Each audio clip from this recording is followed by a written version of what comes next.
Camera rolling.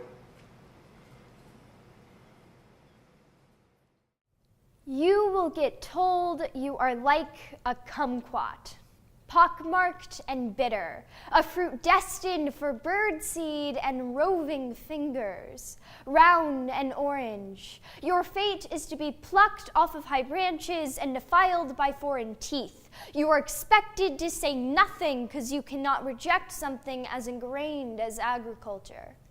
I would tell you not to believe that you are as fragile as petal flesh, but I too find myself tearing at invisible seams. Learn to sew. Find thread in the cradle of your palm. Weave armor red and black like blood won only from battle. Teenage girls are only easy targets because we tear out their roots while they're still tender, slash away with fork and knife, but deny we've stolen footing. In these forming years, there is nothing you can do right. Accept this. Learn to find yourself at the communion of rough edges, a bit of earth to call your own in this orchard determined to harvest you. Plant seeds of your own creation. Violets purple like the circles under your eyes, pomegranates pink like nail beds rubbed raw from climbing upwards. The first time you are called crazy, do not listen to the voice determined to reduce you to a halved tangerine, to a bit of citrus whose frustration is bite size, somehow easier to stomach in an open palm.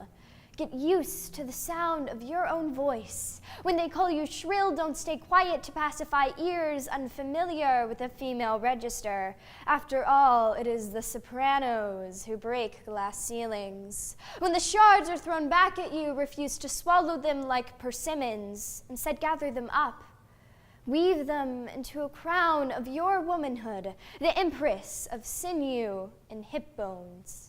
When your femininity makes you a nymph and a male mythologies forge a sword in your orisons, never forget that your purpose is more than as muse for tragic poems.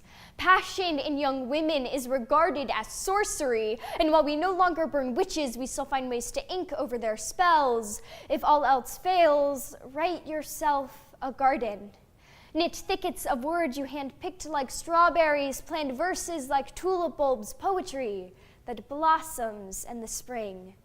Make yourself the master of an orchard, captain of the dirt, and queen of this domain, despite the pitcher of rose water you were meant to drown in.